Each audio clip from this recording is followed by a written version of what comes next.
Hello, welcome to Cineverm, a weekly podcast discussing films in and out of the cinema. My name is Anthony Renteria. And I'm David. And this week on episode 42, we are discussing The Card Counter, written and directed by Paul Schrader. And here's a quick synopsis. Redemption is the long game in Paul Schrader's The Card Counter. Told with Schrader's trademark cinematic intensity, the revenge thriller tells the story of an ex-military interrogator turned gambler haunted by the ghost of his past. Okay, so this is a interesting film. I feel like it's one of those kind of I feel like it's hard to recommend to the average audience moviegoer. I know I haven't really experienced a lot of Paul Schrader's work before. The only film that I've seen from him actually is First Reformed, which is like in my top 4 films of all time. So I guess to kind of get your perspective of like what is your relation with his work? I haven't seen like a ton, but in preparation for this, I watched Light Sleeper with Willem Dafoe, directed by Paul Schrader. Came out in 1992. Saw striking similarities to this one. Obviously, Raging Bull and Taxi Driver, which he wrote both of those. The Last Temptation of Christ, he wrote. And then First Reformed, I saw. So I've seen all of those. And then I was looking into some films that the main one being Pickpocket, that everyone says, oh gosh, that's one of his big influences. Robert Bresson films. That's like his favorite thing to steal from, I guess. Depending on your perspective, but there are some hilarious similarities, or things that just keep showing up. He is like one of those auteurs because he has his signatures, he has his obsessions, and things that just keep showing up in his movies. But it's not that bad because he makes good movies and he makes them different enough that it's almost like just seeing different edges on a diamond, just seeing all these different angles on the same idea. That's kind of my overview of Paul Schrader. But this was definitely a continuation of his of his work. It was interesting. I it's interesting, like how I feel like a lot of people are split on him. Like in the film community, there's like Schrader apologists, and then there's like a lot of people who like are kind of sick of his like routine. And I guess for anyone who's watched like First Reformed, this film follows a lot of the same beats and like narrative structure and editing and pacing and just the mood. But I guess we can start with our initial impressions. My initial impression was, I was really excited for this film. One, because First Reformed, like as soon as I watched it, it cracked my top 5. Like it had such a huge impact on me, just watching it and still like thinking about moments and scenes and ideas. And that was my first Schrader work, which I'm very happy for, because a lot of the like critics I follow, they all say like it's First Reformed and his film about Mishima are like the top 2, like that's his penultimate Schraderness. Like you could just watch those films and you've technically seen all his films. But I haven't seen Mishima yet, but First Reformed was amazing. So I'm glad I started there, because I feel like this is lesser in a way. And I guess we can really get into it, into spoilers, the specifics, but there was something about this film that, there was multiple things I didn't like, but generally I did really enjoy the film. So with that, what were your initial impressions of The Card Counter? I think like you said, you didn't look at anything or watch any trailers or anything before watching the movie, and I didn't either. And I think that worked so well for this movie, because I was not expecting some of the weird I wasn't expecting the mix of themes in this movie that just came out of nowhere. But man, yeah, it's God. I have such like mixed feelings because I really liked. Obviously, Oscar Isaac's performance is like it's so good, and it like if someone else were the main actor in this movie, it probably would have been a lesser movie, but because of his performance, just because of that, it's like this is a worthwhile movie to watch because it kind of carried the film in a lot of, but also the directing. I mean, Paul Schrader's directing, because God, the pacing of this movie was really nice and relaxing, and it's his style. It's his. He's talked about it in interviews and stuff, like his transcendental style of filmmaking, which, like, I was watching an interview of him talk about it, and it's where like instead of like how he was explaining it was a lot of films lean towards you or towards the audience, like they're constantly trying to get your attention and keep you entertained. But Yeah. then there's films that lean away from the audience and they want you to lean in. You know, they use your boredom in order to like grab your attention or kind of put you in a type of trance that then they use to, you know, maybe near the end of the movie to kind of like break you out of it all of a sudden with something unexpected.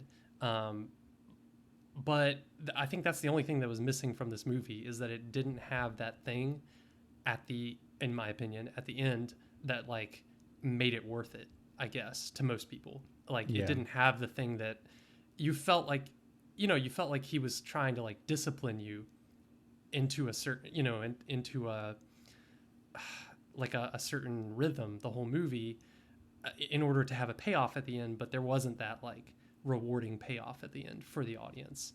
Yeah. So it was almost like completely a tease, So don't go into this movie expecting, like I was, like some big thing at the end, like some big climax that made the slow burn, worth it because the climax was entertaining. But it was very thought-provoking, the movie. So like I did take that away, and I've been thinking about it for like the last couple days after I saw it. So that has been worth it to me. Just that it's a slow burn, but it's also like it's like one of those slow release capsules that like after you take it, it just takes a while for it to like kick in and get into your system. So I like the movie a lot.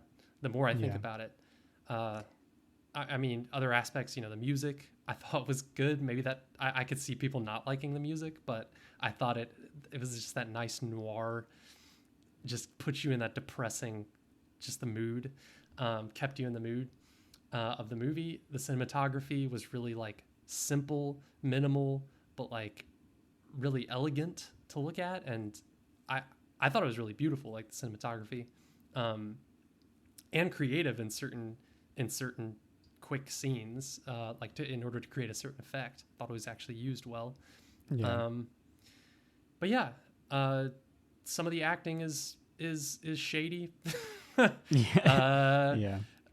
And like I said, it doesn't maybe pay off in a way that's rewarding to a lot of people. But if you're up for a psychological slow burn that just really brings you deep into like a character, a really interesting character, I thought, then this is the movie for you. Yeah, I agree with so much of what you said, especially how you started with the Oscar Isaac. This like film, just like I'm so happy he got to be a part of it, because like I feel like the only other film that Oscar Isaac had kind of like this slow burn, kind of character focused film was Inside Llewyn Davis, but I love how this one had just his performance had this like weird smoldering intensity that I feel like it's like that generic, like, oh, it's all in the eyes, like the De Niro or Pacino thing, like, but he does have it in this film. Like there are so many scenes where you're just like, God damn, like he's so good and he's not doing anything or saying anything. And I also agree with the music. I think the score is like by far my favorite score of the year, like hands down. I love the sound of it. I even loved like there's moments in the film where they like intersperse like a full song with like lyrics. and I normally don't like that, but all those songs were actually created for the film, and that the person who's singing those songs is the person who made the score. So it's like this artist Mm-hmm. that I guess he found, which actually I think it's the son of the composer who did Light Sleeper for him. That makes complete sense Yeah. because if that's true, because yeah, Light Sleeper, that's something that I really loved about that movie. Watching it recently is like, God, that score is it's very similar. It's similar to this that it's got lyrics, so it's a little off-putting because you're not Yeah. used to hearing that like music with lyrics while you're watching scenes. But it's like it's just setting the mood for you so perfectly, and like the lyrics are kind of matching, I guess, what you would imagine is going on inside the main character's head, and it just puts you in that mood. So yeah, that's cool. Yeah. Dude, I love it. I've been listening to like the score just by itself at work like all day, and it holds up even just as like a little album, like a mood piece Mm-hmm. album. The other thing that you mentioned that I really want to highlight as well is the cinematography, like having just with First Reformed, that was kind of my first experience, I guess, of this his style that he calls transcendental filmmaking. And it's funny, I was listening to a podcast about talking about his work, and then someone was like, "Yeah, he literally." Well, he wrote the book on transcendental filmmaking, and then someone was like, "No, yeah, he Yeah, literally wrote a book about transcendental filmmaking," and then I was like, yeah, "Oh my yeah. god!" And like just the way he captures visual, like his cinematic eye, is just so interesting, and it's always, I don't know, like it's like strange and kind of off-putting, and it's just like it feels like it's a boring shot, but then when it holds for 5-10 seconds, you realize that it's actually like magnificent, and it's like, I don't know, it's like kind of looking at like a painting in a museum, and then you're like, oh, I don't know if I like this, and then you stare at it long enough, and then it's like the painting speaking back to you.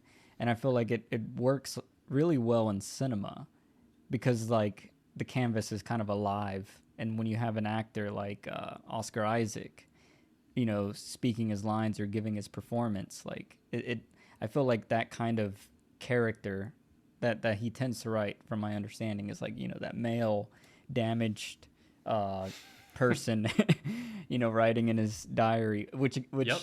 that's another thing that, oh my, like I realize like that's probably my biggest weakness in films, is Mm-hmm. someone writing a diary or someone writing in a journal, or Okay. voiceover that's very like voiceover, but you can see them writing what they're saying in voiceover. It Yeah. makes it Yeah. feel less pretentious in some weird way. I don't know if it's just because like that's my cinematic kink or something, Yeah. Yeah. but like it just feels like you're diving into the character's head without it being like they're walking down the street and then they're like, man, this city's trash. Like, I mean, that works for some films. Like I know Scorsese, that's like his trademark, is he never Mm-hmm. shows anyone journaling. But I Yeah. love how Schrader always makes it a point to where it's like a character trait within the film, and then it just makes someone feel lonely. Like all of his characters feel so like depressed and sad, and I don't know. I just love seeing that in action. Yeah, I mean, and that's something that he took from Bresson, because like in a lot of his films and Pickpocket, um, which I just watched earlier today, like it's like that. There's so many similarities. Like the lonely man. Like this could, what I'm about to say could describe most of Paul Schrader's movies and also Bresson's movies, or which is like you got a lonely, isolated man writing in his journal, flirting with crime or some kind of shadiness.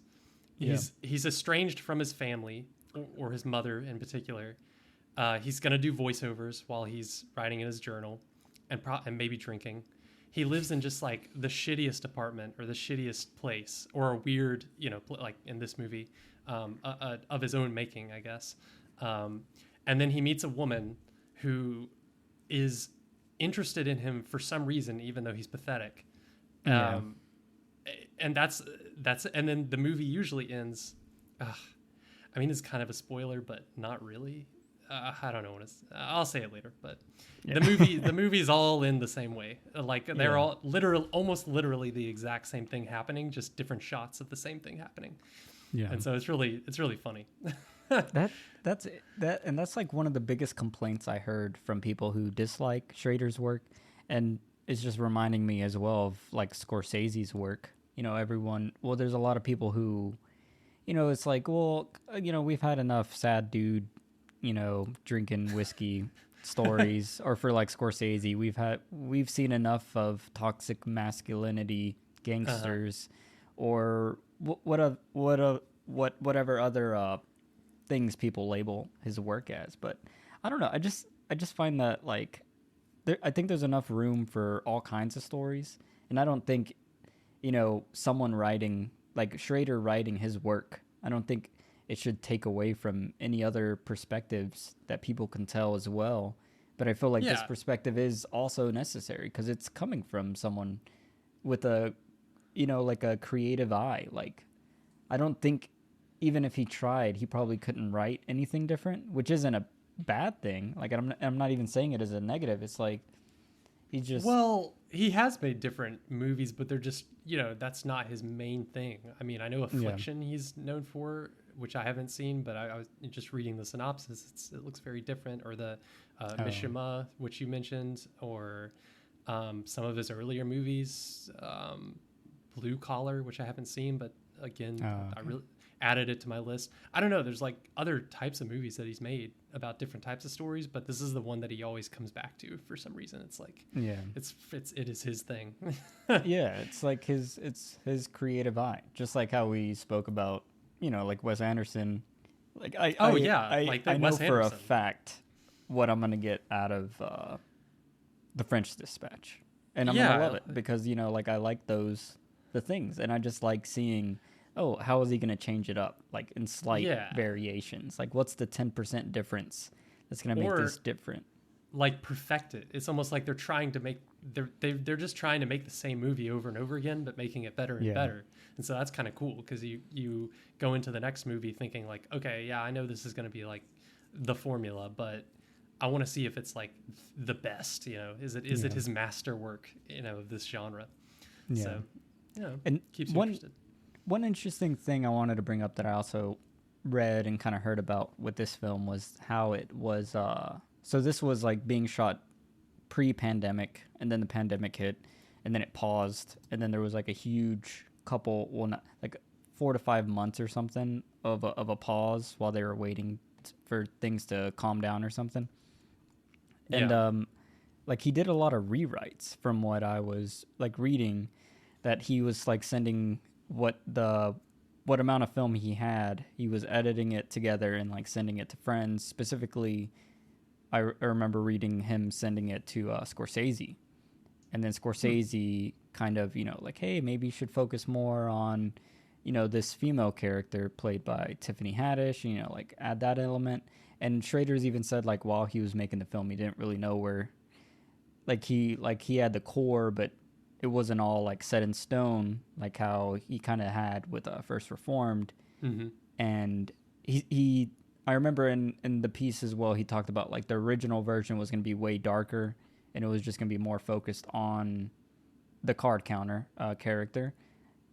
And I don't know, and that kind of leads me into what I think is the weakest part of the film, which is the characterization and the writing behind the two supporting characters in the film, played by Yeah. Ty Sheridan and Tiffany Haddish. What did you feel that like? Yeah. Yeah. Because yeah, we'll talk about it more in spoilers, but it's like, yeah, everyone is kind of talking about her acting being not the best. It wasn't horrible though. Like Yeah, honestly, I don't think it's a reason not to see this movie or to like dislike this movie. It's just that she was like really stiff at yeah, some points, and it was like, why?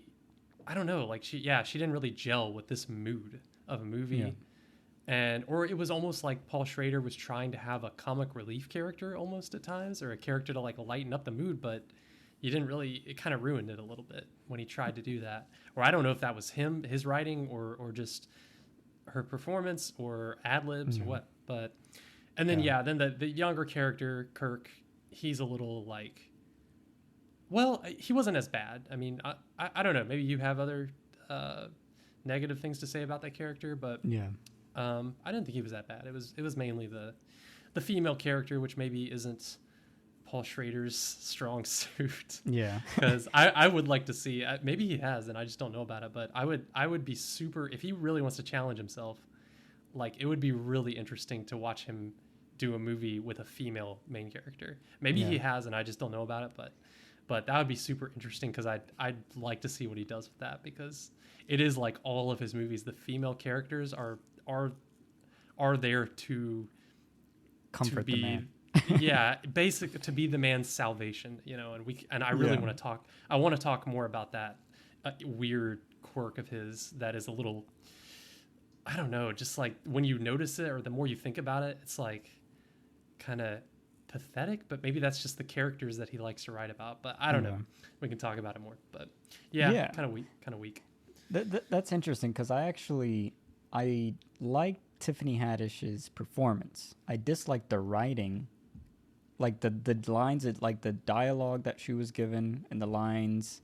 And also, like, I actually had a bigger problem with Ty Sheridan. Like, for some reason, he did not feel like a believable, dumb teenager, I guess. And I just bring it up because, like, every time they would show up in the film, I was, like, extremely distracted. Like, it was weird having Oscar Isaac giving, like, the same, like, masterful performance in every scene, and then you have... And I'm not saying that Ty Sheridan or Tiffany Haddish are like bad actors or anything. It's just it almost feels like it was Schrader's. Well, it is Schrader's fault. Like it feels like a weird, like he couldn't direct them together. Like if you see Oscar Isaac giving his performance, like wouldn't you, kind of get all the actors in that scene to be like, all right, y'all need to match his tone, get on the same page. Yeah, like exist in that reality. Where I do feel like Tiffany Haddish was like a little too light, and then Ty Sheridan was like a little too like not emotion. Yeah, it's like how we talked about what was it? It's like someone with a net like writing a musical when they don't really know anything about musicals. Like this felt like Paul Schrader's, like, oh, I know teenagers nowadays, but it feels kind of like disconnected, like the way his character is acting or performing. And then like I think I would have casted like a much younger looking guy. Like for some reason Ty Sheridan looks like he's as old as Oscar Isaac in some scenes. Like it wasn't that bad. Wait, how old is he? How old is that character supposed to be? Did you? Because I was thinking he was supposed to be in his 20s for sure. Like, I was thinking like early 20s, like under 25. Like, okay. I was thinking maybe older, but yeah, that makes sense. I don't know. He just looked like a jock kind of guy. Yeah. Like, I don't know. I didn't think much of him, but I thought I was more distracted by Tiffany Haddish for sure. Well, I think that was my only major complaint. So with that being said, what would you rate this film out of 10? I'm giving it a 7 out of 10 because I feel like it's like a solid movie and it's like a unique movie, and I'm so refreshed by it after watching what are the last movies that we watched? Annette and Shang-Chi. It's such a refreshing change, original story about a super interesting, engaging character with a really interesting tone and really interesting just mix of themes. And almost everything in the movie gels together to support, the movie. It's just, there's just a few things that are off that just don't quite push it over. And especially, I guess the ending, just not quite pushing it over to a movie that I would want to watch again in order to dissect it. Like I'm that interested in it. So yeah, 7 out of 10. Okay. Well, I would give it a 9 out of 10. What the? Yeah, damn. which I feel like I've been sounding more negative, but like I've discovered my first fetish, and it is the sad man journaling and his lonely man, the Paul Schrader man. a lot of the stuff I like that I feel like I can't really talk about until we get to the spoilers. So I will dive deeper into that. But it was like it hits all the things that I love in a film, Mm-hmm. and the visuals, the music, the central performance, and like I guess that's why I was like so turned off by the two supporting characters and the writing around them, because I'm like, God damn, like this could have Yeah. easily been a 10 out of 10. And the same thing with Yeah. the ending that you mentioned, like it felt like it didn't feel like a release. It just felt like, oh, No. it's over, and then we'll talk about the ending shot, and it's like, oh, this is exactly how the ending felt. Is this shot that just lasts kind of until it doesn't feel like anything. But I give it a 9 out of 10. I loved it. I can't wait to watch it again. Like I'm hoping to one day just plow through all of Schrader's work, because Yeah. I just love it. And like this is the kind of stuff I want to write, hopefully with a better ending and better supporting characters. But I also had like the idea. I was like, man, I want to write the like female version of this. Like Yeah. I want to see like it's weird because I guess in cinema there isn't really, not that nothing's that's popping up in my head, but like a female centric, character study, like a sad woman Yeah. journaling. Yeah, I'm trying to think. Yeah. It's hard to think of an example if there is one. Well, Yeah. I'll start working on that. But in the meantime, that concludes our review portion of the card counter. If you don't want to be spoiled, you can pause the podcast now. And while you do that, don't forget to subscribe, leave a review, or comment on what you thought about the film or our takes on it. You can also follow us on Facebook, Instagram, Twitter, or email us questions or concerns at cineverm@yahoo.com. And you can check us out on our snazzy website, cineverm.com, where we have the podcast episodes and written reviews. Okay, so let's spoil this thing. I guess the first thing we should talk about is the ending, because I feel like that's the biggest uh, problem point. What what Yeah. what specifically did you not enjoy about the ending? Well, first of all, that I was looking forward to talking to you about was I, and I do this a lot, I feel like, is that I don't really, I missed something key. I felt like I was paying very close attention to this movie, Yeah. but I honestly didn't understand what was happening in the room when it didn't show him and oh Jesus! Wow, I'm Willem Dafoe, Oscar Isaac, and Willem Dafoe when they went in Mm-hmm. the other room. Big climax of the movie. He says something like, "We're going to reenact. We're going to do a little reenactment." And then they go in the room, and they're like, "Who's going first?" And Oscar Isaac's like, I think he says indicates that he's going first, as if they're taking turns. And then you just hear a bunch of grunting and painful noises, and then Oscar Isaac comes out, and he's got two dangling broken fingers, and he calls the cops on himself. But I'm like, okay, I didn't really understand what they were doing in there, because I thought that he was saying, we're going to reenact like the kid coming in with a gun, and we're going to have a little shootout, basically like a old west. Both of us are going to have guns, and we're going to, whoever shoots each other first, kind of thing. I thought that's what was happening. But then it seems like he's going to torture Willem Dafoe in the other room when you start hearing kind of torture sounds. But then he comes out with blood all over him and two broken fingers, and I'm like, what did he let Willem Dafoe torture him? Like, what was going what was going on? So what did you get out of that? Yeah, that is definitely like the weakest part of the film, uh, because like normally I like that, and I've seen like Scorsese, and he kind of did it in some parts in like First Reform, where like the camera pans away from action or a moment, and you're Yeah. just left with whatever. But I don't think it worked in that scene at all. No, Like it didn't. because Well, I think it would have worked if it was more clear what was happening. Like if, yeah, let's say, he had described to Willem Dafoe, kind of like they did earlier in the movie, which was very chilling, when when Kirk describes what he wants to do to Willem Dafoe. Like if he had just described something like that and then taking him into the other room, and then you just got to hear all the sounds, like that could have been super disturbing. But it wasn't. It was confusing. I didn't really know what happened. Yeah. Because I have no real idea. Because what I immediately imagined was that they were going to take turns torturing each other.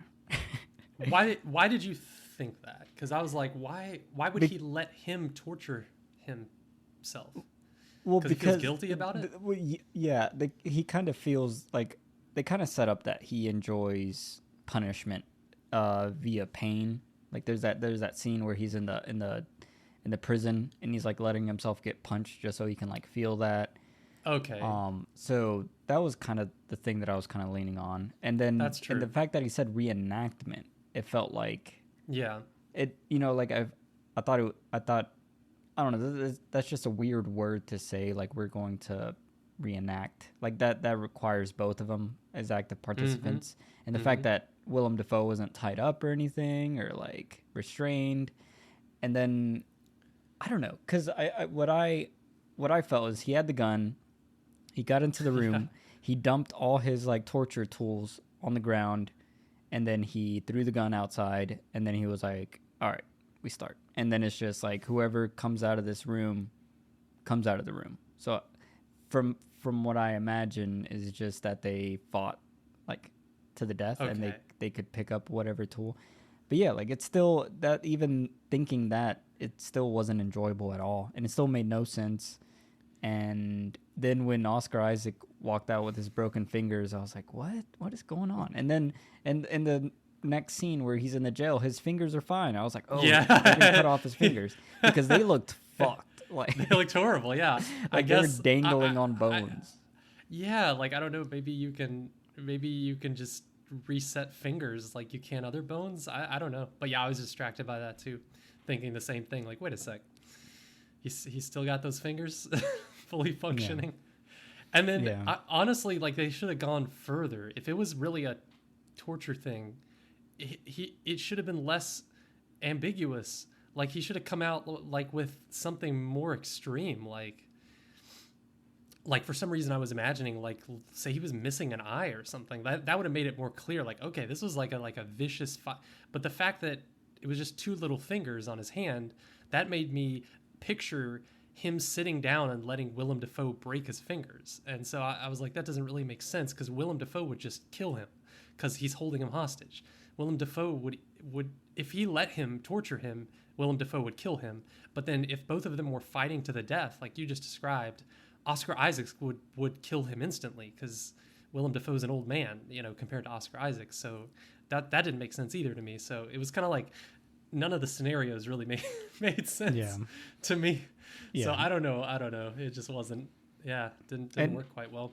it doesn't tie the whole narrative together. Is my biggest problem with that ending. Yeah, Like where yeah, First Reformed, even though we didn't get to see what happened or what could have happened with him with the explosives, yeah, that the explosives were planted from the beginning, and then they were mentioned in the middle, and then they have their final moment.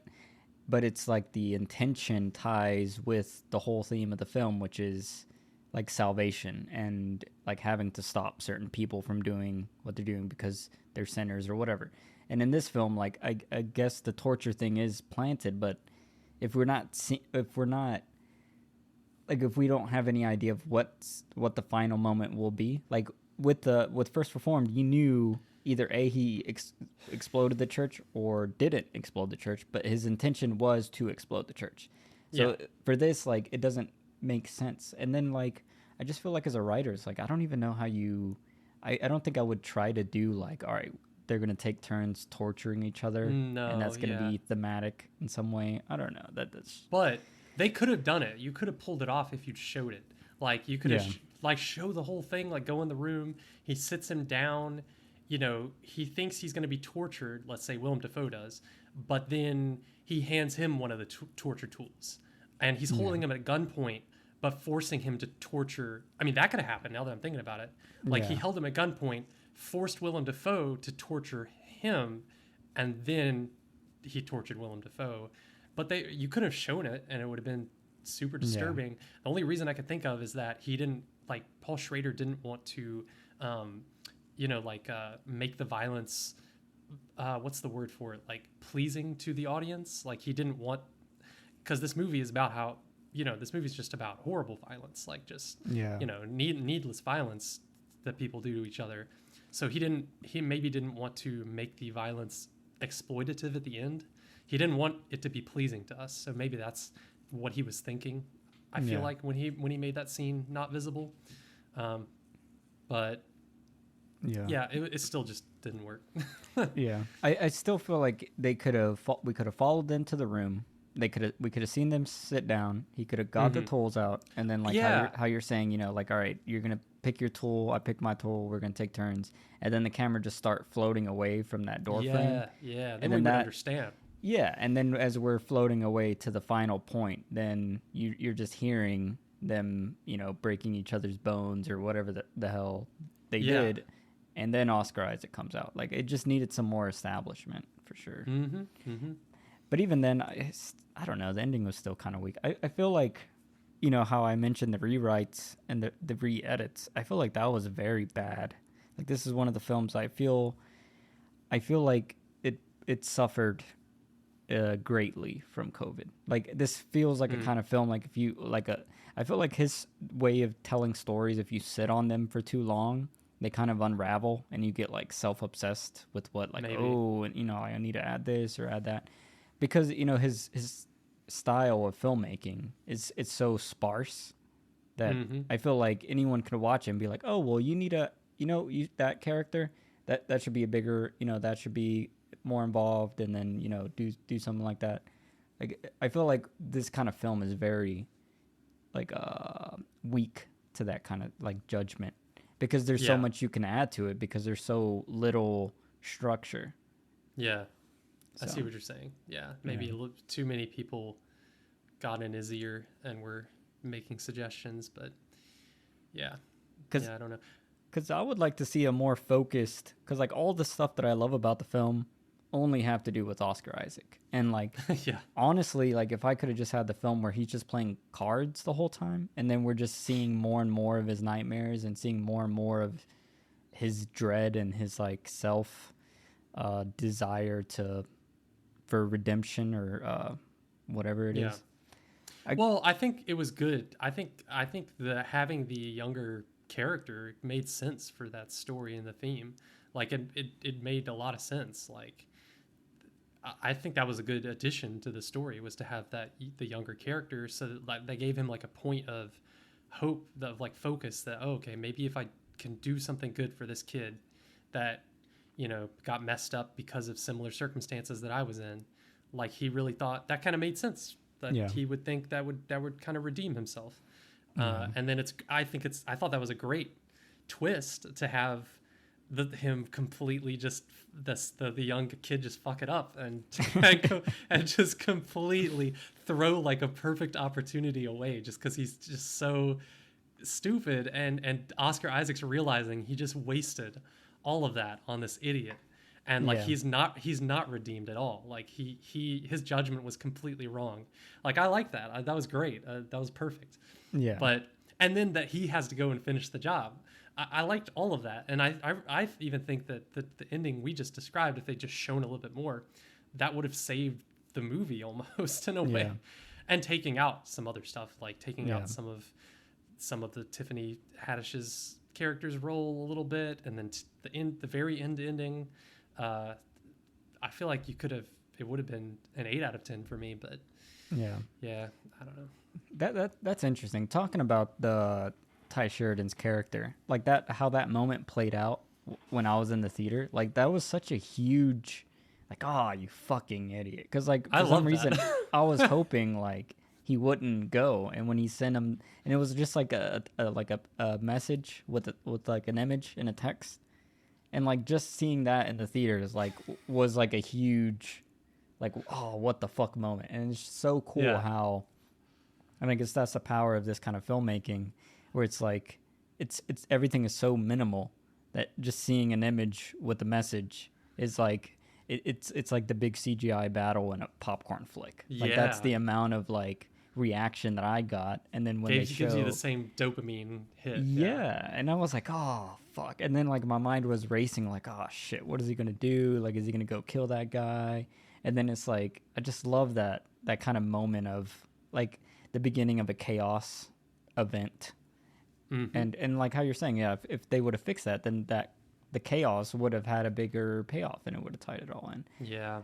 And then how you're talking about Tiffany Haddish character, like there's the scene where they go to the park, and it's like all these pretty lights. Like, it was a nice I liked scene. that scene. Yeah.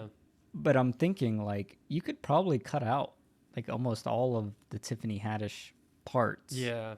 That didn't have to do with the actual setting up of this chaos event, you know, with the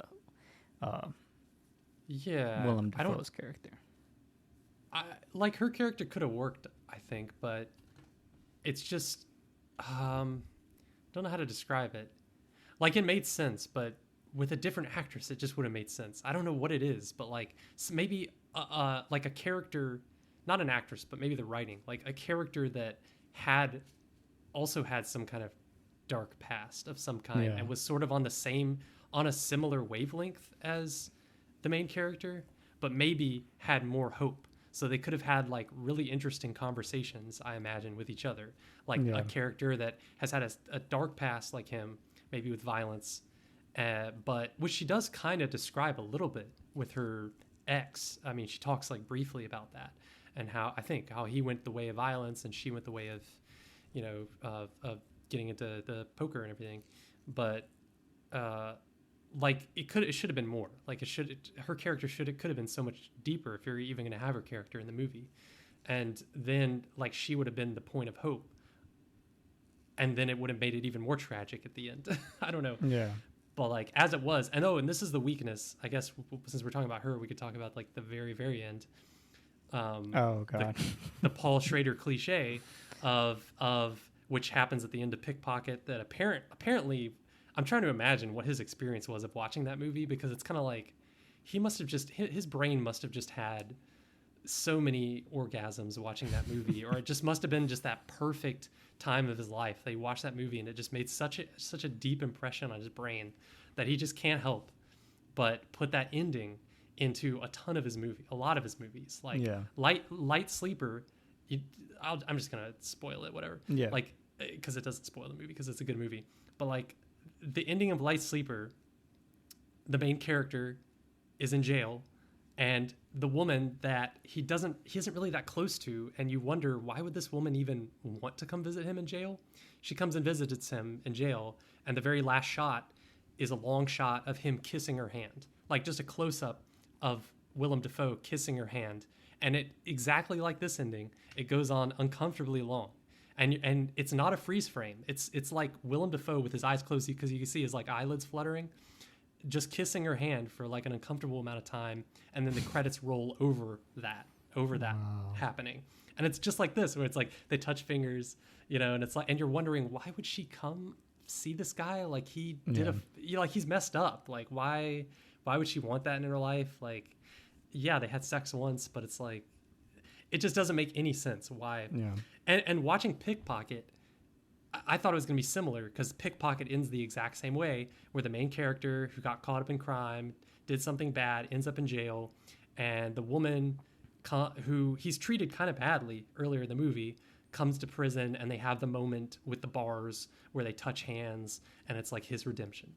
And so it's like, but the reason it makes sense in that movie is because that lady, she had a child. She's a struggling like single mom, and she's basically on like the edge of starvation, and he's the only, like she says, he's the only person she knows. So it makes perfect sense in that original movie, like why she would do that and why that would happen. Yeah. But I feel like Paul Schrader kind of forgot that, like, down the years. Maybe he has. I'm sure he's rewatched that movie a ton of times, but it's like he forgot like that it made sense in that, because she's desperate, and it's kind of sad in a way. Like, it makes it sad for both characters. But in this movie, there's no reason Linda would come visit him in prison. Yeah. Yeah. Like, why would she? If anything, I think like and that's why I truly believe that it was a problem created by him sharing it with too many people during the COVID break, and him probably thinking about it too much. Because Uh-huh. to make that work, you would have had to introduce Tiffany Haddish's character like super early, like just in the first 10-15 minutes or 10 minutes of the film or something, like really early, and then it's more of a duo type thing. And then like maybe in the beginning she's trying to get him to join to make more money, and maybe she's like, you have potential, you could do things bigger than yourself, you don't have to just be invisible or Yeah. whatever. Yeah. And then like you could have that relationship already being set up, and then you introduce the Ty Sheridan character, um, uh, Mm-hmm. and then that's like why he's intrigued by him, because she's been in his head saying like, you could do more, you could be better, you can make a difference. And then when he sees this opportunity, he's like, oh, this is how I make a difference, and Yeah. this is like how I can redeem myself. And that would have tied in a little better, because I don't know if you felt this throughout the whole film, but as soon as that whole Ty Sheridan element came into play, I for some reason I just had this like weird back of the head thought of like, oh, Oscar Isaac's actually planning to kill the guy from like the get go, and then like that he was gonna take over the mission because the kid was just too stupid, which he was in this film, but but like I don't know, for some reason I felt like some darkness like that. He was just gonna enact revenge to give like this kid peace or something. But Oh yeah. See, I thought that at the point. Yeah, I thought the same thing when he gave the kid the money, and yeah, like to go. I thought he was releasing the kid from having to do that, and I was like, wow, that's like a great redemption. Like that would have been the happy moment of the movie, and then he goes and does it himself because he already feels like he's broken, and yeah, that would have been tragic. So yeah, they could have done that too, and that would have made more sense. yeah. Oh man, that was a beautiful scene though, with the suitcase Yeah, and like yeah, him that was a unbuckling great it scene. and pushing fucking pushing him back down on the bed. Oh my Yeah, god. it was scary, but yeah, it made sense because he was like I read someone else pointed out. It's like he's using his skills for good. Like he's using his interrogator skills for actually something good, Yeah. or he thinks. It just didn't. I mean, that's one thing that it's like it's hard to believe that character, the kid Kirk, would throw that all away. I don't know. It's just hard to believe Yeah. they didn't establish him as so messed up in the head that he would throw away however much money that was. Yeah, and that's the other problem. Like there's the middle part of this film kind of feels like a road trip movie, but it doesn't really like the Kirk character just feels so like it doesn't feel like a real teenager at all. Like the way he talks, and like he's just like listening to earbuds and stuff, and like he's just walking around the casino like doing what? Like I don't know, like all his parts just like really irked me, because I was like, I don't know, this doesn't feel like a kid who's like super fucked up from like father abuse or whatever, Yeah. or his father committing, like I don't know, I just felt like it would be a kid with like really like at least with like some sort of like bipolar disorder or something, or Mm-hmm. like or some sort of like hot and cold. Like I never felt like his character had any like you could tell like it's digging under his skin, where you can see in Oscar Isaac like you can feel things. And maybe that's the big another problem, is that when you have someone performing at such a high level and with such a with a good backstory and everything, that if you have other characters that are slim, it makes them look even worse than they Yeah. would if all characters were just kind of bland. Then it'd fit. But having one so detailed and then having two other ones that are just kind of there, like it makes them Well, look worse. Shia LaBeouf was supposed to play that character Oh my originally, and it's god. like that would have been something. Holy shit. Because That like would have I been could perfect. yeah, I could totally see him matching Oscar Isaac's Oh my like god. as far as intensity, and yeah, but it's a shame he dropped out, and then Ty Oh, Sheridan was yeah. recommended, but Yeah. yeah, Oh my I guess god, it was dude. just a little bit weak. Dude, oh my god, that would have been I'll let you so I'll let you amazing. marinate marinate on that version of the movie for a Because minute. that's Shia LaBeouf.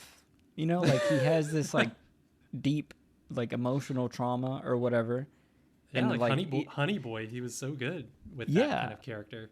and he can be very eccentric and like flamboyant and like emotive, but then he can also be like really reserved and fucked up, you know, and like Mm-hmm. you would have to have someone to match Oscar Isaac. I think he would have. That's fucking amazing.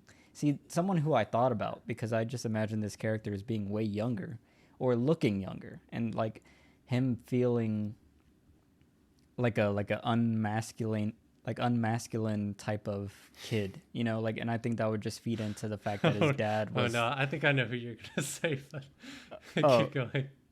actually I want you to guess. Who do you Okay, think? I'm thinking you're thinking of Timothy Chalamet Oh no because no that'd be no hilarious. And no like just a very you're describing like a very like unmasculine kid who's yeah just but like he's a good actor. He's a really good actor. yeah Like I could see him. He looks kind of depressed sometimes. Like he could do that kind of character, but also like yeah, I don't know. Who are you thinking about? he would be good. All right, I think you're gonna find this funny. I immediately think about Tom Holland. Oh, okay. Oh man, Because I just he's always such he looks so youthful and he's always so happy. Like I think it could be a nice directing challenge to make him like a weird, you know, and then you immediately want to like him. You know, it's kind yeah. of like with the Green Knight with I forgot his name, Dev Patel. You know, Patel, like yeah, yeah. it's like you're casting them against what they naturally emote. I don't Mm-hmm. know. I think it'd be I could see interesting. that. He I was could see that. he It was would in be hard to imagine him describing torturing a man, but yeah, I don't know something. oh Yeah, but oh well I could see it. well no that's what I'm saying. That scene would have been insanely it would have doubled in power if you see Oscar Isaac talking about torturing and then you see poor Tom Holland, you know, just crying. And you're like, dude, Okay. that's Spider-Man. Oh, poor Spider Man. I Hey, it don't would know. have made more sense that he would have just stormed into the guy's house with, according to the news reporter, a pellet gun. Because that was another thing that I was like, seriously, like this kid, that guy is so dumb. He's been to all these like, he's been to all these conferences, these security conferences, and seen all this tech, and he just got and his dad was in the military, so I'm assuming he's familiar with guns, and he just got handed like over $100,000, uh, Yeah. and he goes into the guy's house with a pellet gun, like that doesn't make any sense. Yeah. That what in the world? I mean, I like earlier, Oscar Isaac was like, yeah, this doesn't sound very well planned out, but like he had more of a plan than that. I don't understand. He just got a bunch of money. He's in Las Vegas too. He could easily find someone, probably buy an illegal gun, a bunch of illegal guns, and just buy a bunch of supplies from a bunch of army supply Yeah. stores, and he could have actually tried his plan and then messed it up And because and it's a see, hard plan. I mean, and see that's like one of the writing problems I feel like Schrader's having with. Well, I mean, I guess he wanted the character to be like this, but I don't know. I know for a fact like young teenage boys, well, not teenage, well, like young 20-year-old guys, like as stupid as they can be. Like I feel like if someone has this desire to enact some kind of diabolical plan, I mean, we see it in the news all the time yeah, with people committing like massacre, and they do have plans, and when they go in, they raid their houses and go into their computers, like you see fucking like just like years worth of documentation, or like that they've been planning this or they've been thinking about it. They say it out loud, they put it on Twitter, they put it on Facebook, they put it on Reddit, like, and that's where I was like, man, I wish he maybe would have hired someone younger to write that or look over that part, because like I feel like you could get into some really dark shit like with what has happened in America in the past like oh yeah, 10, 15 years with young male adults who have family problems and abuse problems. Like it's like it's kind of haunting, and I just feel like that would fit perfectly with uh Oscar Isaac's character, who was like, you know, he talks about how he was just young and dumb, and like that'd be so cool if he could see kind of like a mirror reflection of himself in this kid. But this kid hasn't experienced war like he has. But it's like this for this kid, war is the real life, and it's like them having some sort of connection over, like, oh, he's at that age where he is willing to do anything, and I don't know. It just like that would have added way more tension if you're like, oh, you know, like if you were to see parts with the younger character, you know, and you see his like notebooks, and you can tell like he is very dedicated, and like he just puts on a appearance of stupidity. Well, he does come across like that at the very beginning when he's first introducing himself and stuff. Like I was like, oh god, this kid is like kind of scary because he seems like he's thought about it for a while, and he's very determined, and like he says, he's like done a bunch of research, and he's found these people, and he tracked down this guy, and or he recognized him, and so it's like at first he's like that, but then it just gets lazy as it goes along, and he gets dumber. And it doesn't tie in with what I imagine a kid would do, you know, like how I was mentioning, like Reddit, and you know, like people. I feel like a young adult with that much money would buy a lot of shit. Like you're saying, like they would at least watch Fight Club and then make some dynamite or some shit. You know, like try something. Yeah. Oh man. Yeah. There was what was I gonna say? I was gonna say something that there was a weird scene that I liked, and it's just kind of off the top of my head.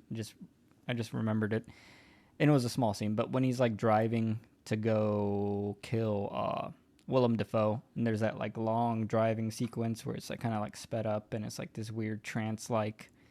I don't know, something about that scene really stuck with me. I'm like, oh man, that'd be nice if I want to see that again. I mean, I really liked the cinematography thing that really stood out to me, that I felt like really worked at first, was the first time you see the prison, the Abu Ghraib prison. Yeah. Like that was so effective to me in a like really unique way. Like a really, I don't know if it was just me, but it reminded me of like some of my nightmares, just how it feels like, just like really horrible nightmares of people, you know, people doing horrible things to each other in this nightmarish environment, and the camera's just swooping around, and the weird lens, you know, made it real. It just, and the music, that was perfect. Like that first, that you know, and you don't really like. I wasn't expecting it at all, like because it was just zooming into his eyeball, and you know the movie, you know, I knew Paul Schrader's style, and like I wasn't expecting anything that suddenly stylistic, so I was like, man, that worked so well, and I would have loved to see little clips of that like coming in randomly like throughout the movie, like just when you're not expecting it, you know, like more of those really messed up memories that he has, because he has PTSD basically. I mean, it makes sense that he does, but instead the second time they show it, unfortunately, you know, it's really cheesy like the second time, because I guess you're already used to it, so that doesn't catch you off guard. But then it's Willem Dafoe, you know, and him walking close to the camera, and it makes Willem Dafoe's arms all wobbly, you know, and it's funny, like it looks funny, and that's the complete opposite of what you're supposed to be feeling. And then something about Oscar Isaac's trying to act younger and in his uniform and trying to act like the naive version of himself just didn't work. Like it was really silly to me. And then the way Willem Dafoe was leading him around was silly. And then it also like it showed, it like lingered on too many of the shots of people being tortured to where it looked really fake. And I was like, God, they ruined that. Like that was such a great moment in this, like a really like jarring standout moment, I felt like, in this movie, that really added to the mood of the movie. But man, they ruined it. The second time around, just what a bummer. Yeah when that scene first happened, and it was like the metal was like dun, dun, dun, dun, dun, dun. Yeah, I was like oh shit. and then it was so scary. It was so horrifying, because the whole film is the complete opposite of that, like visually, aesthetically, musically. And that first time it happened, it was super impactful. The second and third time, I think there was a third time, maybe just second time. Well, the progressive times it happens, I did feel what you're saying. Like it did feel a little uh, cheesy or corny. Like it was like it almost felt like it was aware of it. I don't think I would. I don't think someone who knows what the effect's gonna be that you would put the camera that close to Willem Yeah. Dafoe to create that effect. Like the Yeah. horrifying thing is supposed to be the space, because Yeah. even though it's like a super, like I don't know how they got that effect. It could either be like two lenses or two cameras, and then they kind of like morphing the image, but it just looks like an extreme fisheye, but Yeah. like this weird bulby look, like you have two fish eyeballs. But anyways, yeah, the thing you said about how like everyone looked fake, like that also really bothered me, and then especially because like it was weird because he talks about the torture and like outside of those sequences, and I can really feel it in Oscar Isaac's performance. Like, dude, Yeah. he did some nasty shit, and I'm not saying like they had to show nasty shit in the film. Like maybe he was adverse to that, but like he had the whole ending where he, quote unquote, is you're hearing nasty shit, but you don't see it. Like I feel like you could have done that same thing in this, where he maybe Yeah. enters a prison cell and then you just hear like guttural screams, and then you could have someone turning up the metal music Yeah. and him Yeah. like laughing maniacally or something, or I don't know. Like Yep. I never felt like that was real outside of that first experience.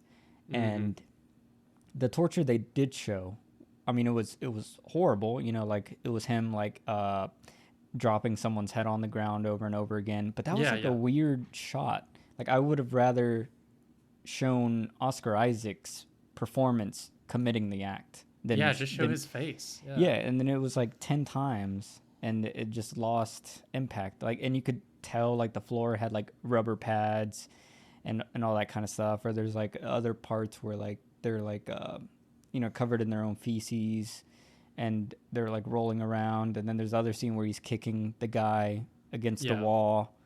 Like those two moments with Oscar Isaac, like I don't know, it really like deflated the PTSD in a way, because I just imagine if you have PTSD, your memory would be a little distorted of what you actually did. Like maybe it would be more like visceral. It'd be like more of a feeling. And for a film, and with a filmmaker who is very in tune with feelings visually, like I don't know, it just kind of confused me. Like I don't know if it was maybe the movie studio was like, we don't want that, or like let's not really dig into that deep. I don't know. There was something weird going on there.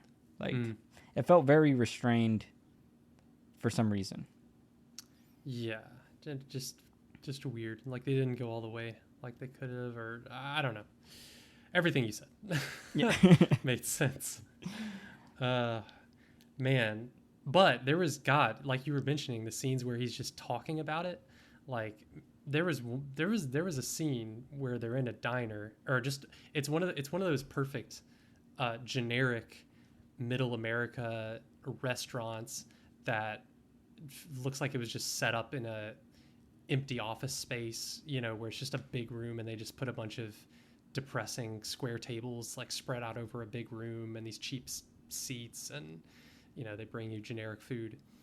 I just thought that was such a perfect, like, I don't Yeah. know, lots of the scenery in this movie, the road trip parts of the Yeah. movie were just great. I don't know, maybe just being on road trips, it's like that's the feeling you get of America, is like it's the depressing parts that you don't often see. And also I thought it was cool because it's like when I think of Paul Schrader, I think of a guy in New York City, like Yeah. in grimy Manhattan, in the 80s or 70s or whatever.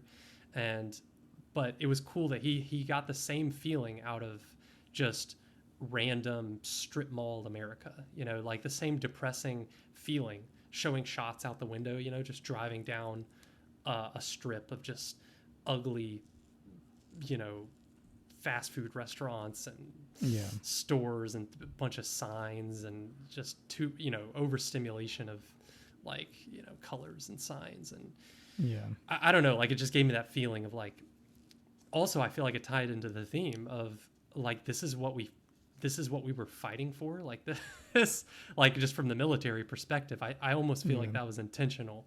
Like like this is the America that we tortured people for. Just Yeah.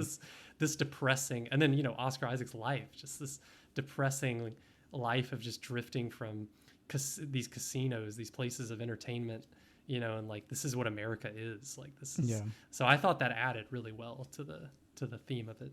It was a unique setting. Yeah.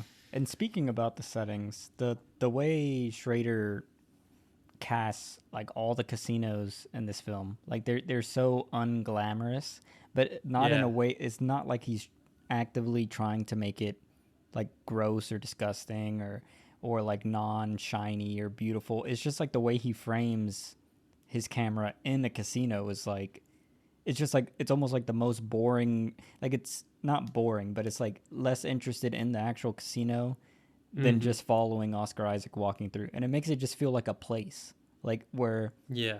all the casino films that I've seen where they enter a casino, it's like this huge sweeping camera and it like goes over the pins and Mm-hmm. you have like three tables of people screaming and someone's drunk and then some lady with like big breasts or something and then Yeah. like it's like super glamorized, and then this film, like it just felt real, like when they're having the like poker tournaments and it's like on national television. Like I've seen bits and pieces of like those kind of shows when I'm like eating out somewhere, and it looks so like high quality, but then like seeing it outside of that camera just at the table, like they all just seem like weird people in a way, like Normal. they. Yeah. Yeah. Just normal. Like, I liked the random people that like all the extras they used. I thought were really cool because Yeah. it did seem very authentic. Yeah, And and they all had like these weird quirks or personalities, and like the USA guy, and it was like USA, yeah. USA. Yeah. And then like immediately, it was like he was born in like I forgot what country. It was like somewhere Russian-esque or something, Oh yeah. some Slovakia or something. But yeah, which also leads me to another thing that I really loved about this film was how he wrote the military aspect of Oscar Isaac's character.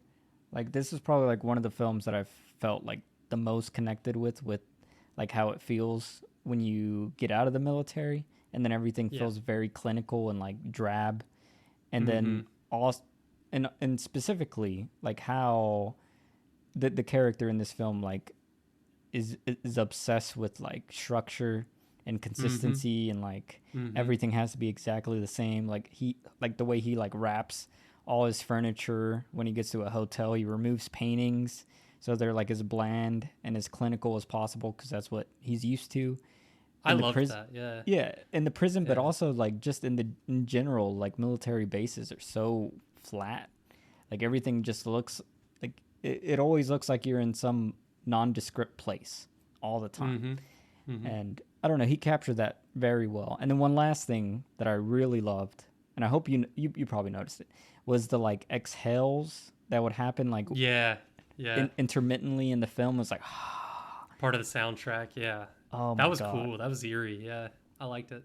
And see, I wish they would have built that up with the film a little more, where like maybe it's in the beginning of the film, like it could start with a sigh, and then we're introduced to everything, and then it's like progressively getting louder, and then you realize, wait, were those sighs always there?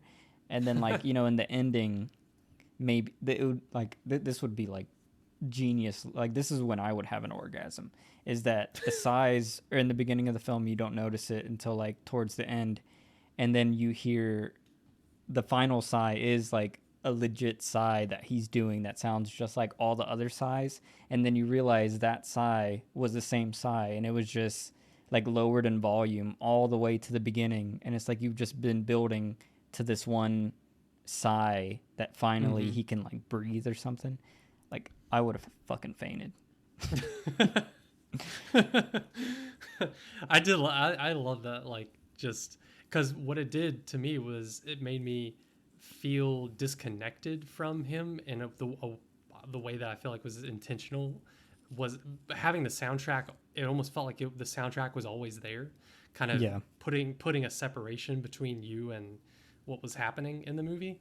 So it kind of gave you that detached feeling that probably the main character feels, just going through every day, just in that methodical way that he's not he's separated from everyone by like a film of trauma, I guess. Yeah. But it gave me that feeling, so Yeah. I like that. But oh, one other thing. Like, do you think? Because you're not like, oh, I mean, you're kind of a scheduled person, right? Like, do you think you would enjoy that kind of lifestyle that he embarks on? Oh, yeah, I was like, okay, a part of my personality really found it very pleasing. Like his lifestyle. I just though his I like movies like that. That's one of my movie fetishes. Yeah. Is like characters that are just extremely methodical, and how they're doing stuff, and I just love that. I think it works really well in movies for some reason. The editing, you can just really make it feel very methodical, and just I love the way he set up his hotel room. I feel like maybe it's my germophobia or something else, but I love that. That was very comforting. Just you go in, you've got your sheets, you take everything extra. Also my minimalism. Just you take everything extra out of the hotel room, hide it away. You don't need any of that shit. It's just a hotel room. And then you cover everything else with blankets, tie it off really neat. And then the whole room just looks so calm. It's so peaceful, and I guess that's what he was supposed to be feeling, but I really liked that. And then just the way he talked throughout the whole movie, just very straight to the point. He said, he did not use any extra words, and I really liked how he talked. And then there was something else I was, oh yeah, just how you were saying at the very beginning, how his eyes, just there was just certain times that his face, he must have just been doing this so intentionally, like where his face just looks so dead. He looked dead inside, just completely dead, or maybe not dead inside, but just he was making that character is just making his exterior so dead, because he just doesn't really care about like the way he interacts with the guy that he kind of knows, in the the cowboy kind of guy that he runs into at the beginning of the movie, the other gambler, and it's just that's the way I feel like in a lot of interactions where like you could just tell like he didn't want to run into that guy. He was not in the mood at all to like talk to someone, but like he knows how to fake it, like just he knows how to do the fakes quick as possible small talk, and try to get out of the situation, but I like that a lot, because I was like, yeah, that character makes so much sense, and is so his character was so well fleshed out. That it is kind of a shame that it wasn't totally focused on his character.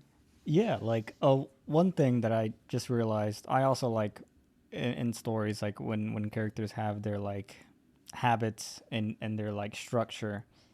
But one thing that I'm very interested in, I haven't seen too many movies do this yet.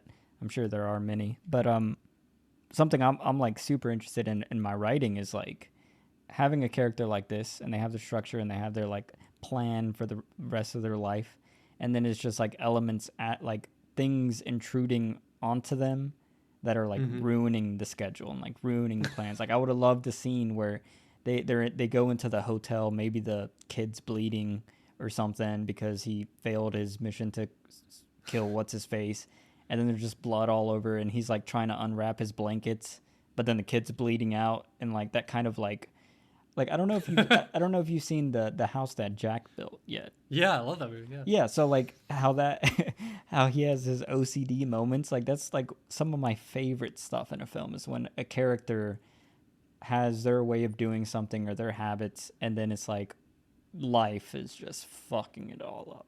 And I mean that's kind of like how I feel my life is going, so I guess that's why I'm interested. But that would have been so cool to see him kind of lose his shit because other people. Yeah, and well, there's one moment that where the kid says something or does something, and his face, like he has one of those like twitches, like he twitches his lip or something, and it's like, oh my god, like I could have seen him just like jumping out of his chair and just like attacking this kid, just like breaking his neck. Like there was something that he said that really bothered him. Was it when they went to the prison and he said no, and then they were by the pool? Maybe. Maybe, Oh, yeah, okay. maybe it was during that scene. Yeah, I I can't was remember. I was gonna say I love that scene specifically because there's a part where Oscar Isaac walks to the pool and like dips his hand in the pool water, Yeah, yeah, and like I don't know why, but like I immediately felt that he went to go check the water because he like in his brain he was just thinking like I want to dunk his head in the water, and like I don't know if it was like some torture thing, like maybe they would like tease torturing by like having elements around them, like them playing with water, and then your torture victim is standing there like, oh, they're checking the temperature. Like I don't know, it felt like a weird like subconscious thing because there was no reason for him to like stand up and do that, and I don't know, I just love Oh, that kind of shit. to me, for some reason, I read that as like, I think he was getting nervous about because the conversation was getting too personal, and so he was getting really uncomfortable. That's how I read it, and he just uh, because the way he did it, it was so like he didn't really care. He was just mindlessly like, yeah, like you said, there's no reason. He just stood up and just like it was funny. I thought it was funny the way he did his hand in the water, like just he was trying to like do something normal that appeared normal, but he was just yeah. doing it because he was like really uncomfortable. Because I think that was when the kid was like talking about sex or something, and it Yeah. just yeah, it was just. And then he threw that comment back at him about his mom, going and seeing his mom. Like he was Oh my trying to hurt him god. because he was just getting really uncomfortable with with the kid trying to be his friend. Yeah. I like that aspect of the movie a lot. Just the that he wanted company, like he really wanted company because he's very lonely. But like at the same time, he got really, he got really quickly annoyed with that kid and the music and in the car and just everything. It's just it was funny. Yeah, cuz wait, did it ever show the kid sleeping at his hotel or did they have separate No, hotels? yeah, I think it never Okay. no, Yeah. I never showed it. Yeah, because the kid only sees his room at the very end. Oh, So yeah. I guess he paid for his separate room for him. Nice. All right. Well, I think that's all the big stuff that I had to mention. Do you have anything else you want to hit before we wrap this up? No, the only negative thing, just or two things that we have been mentioned really is just the card counting aspect of it. Oh, I feel like yeah, was of so course. was kind of was really wasted, and it was weird that he bothered to just to describe it at the very beginning, and even put the little numbers on the screen. Yeah. And even after his description, I was just as lost as before it. But then he doesn't do anything with it, so it's kind of like that was weird. I mean, the Yeah. movie's called The Card Counter. Did you just feel like he had to have that scene at the beginning? Because that's kind of what you expect from a casino movie. Like I don't know, but it was wasted. I feel like. Well, I think that's like you kind of have to I'm trying to think. It's like a movie about a race car driver. You have to kind of show them. You have to establish their proficiency, and that's what I took that scene was like. I'm gonna explain it to you. It's like the same thing happened in like The Social Network, where he talks and he's explaining how he's coding or his philosophy on web design or whatever he was doing, and like none of it really made sense, or it Yeah, didn't have to make sense to you, but it's like, oh, this to show guy's a genius with this stuff. So I think that's what that kind of makes sense.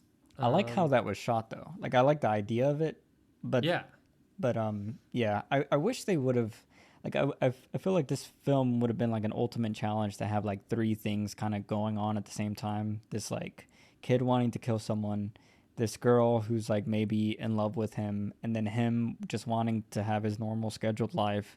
I guess four things, and then this card counting championship. Like if you could do some like Nolan esque, like somehow layer all these elements to explode at the same time, yeah. that'd be an interesting challenge. Did you notice any like awkward audio stuff? Because I definitely did. Like there were some lines that were really muffled, and I was like, really? That's weird. Oh yeah. Like in the car, there were some lines that they said. I was like, whoa, like that was actually just muffled. And then when they were walking, the scene where they were walking through the lights, the park with Yep. all the lights, Mm-hmm. there was some like super obviously dubbed over, audio, after the fact, where it was kind of awkward because you could just tell they weren't saying those things at the same time. And yeah, I just thought that was weird. The only sloppy part of this movie. Yeah. I feel like. And then I could tell the ADR, specifically there was a lot of scenes with Tiffany Haddish's character and Ty Sheridan where when they're in the in the casino and they're doing the poker, like it would cut from them speaking to each other, and then it would cut to like a shot of Oscar Isaac, and then he's like, he's kind of weird, isn't he? What? Why is he mysterious? And then Ty Sheridan would be like, I don't know. I guess he's just strange. Like it just felt like they were speaking into a mic, like yeah, yep, and yeah. like and the same thing happened like when they were walking in the light show, and then it That like, was the worst. zooms out, and then they're like, wow, this is so nice.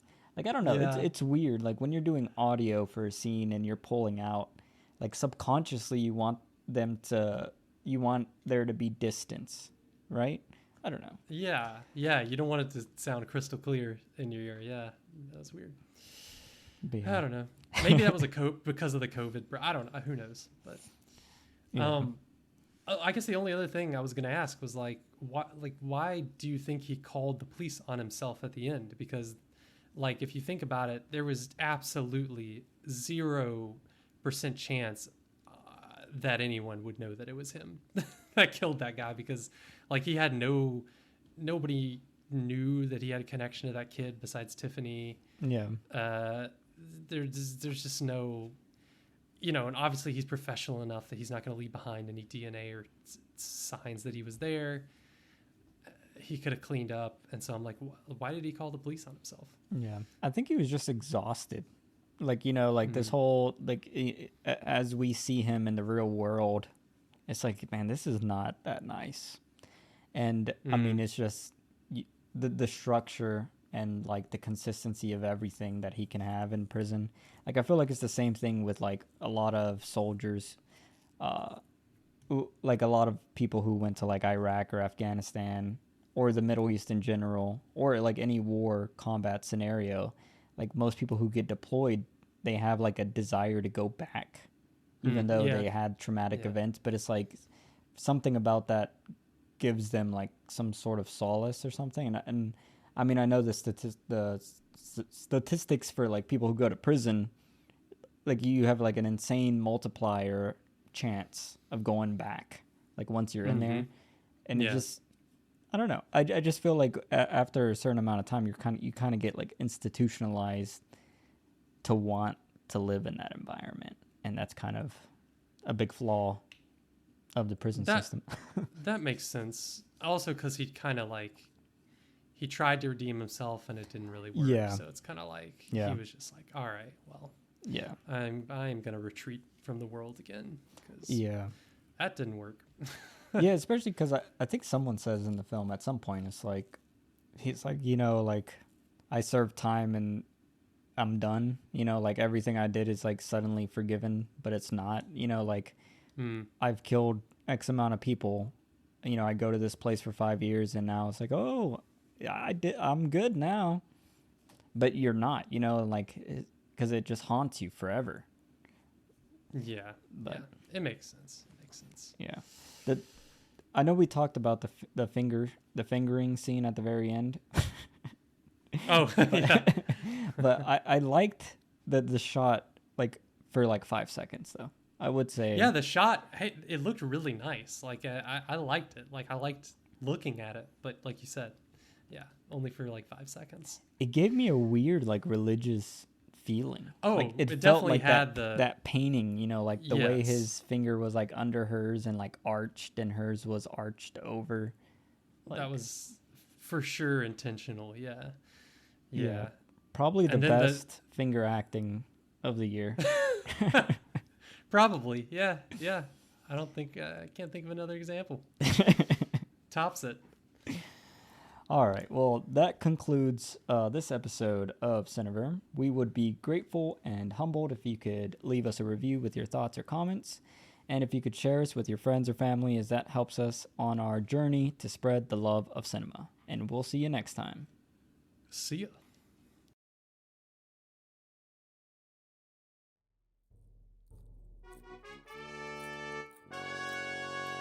Cinema.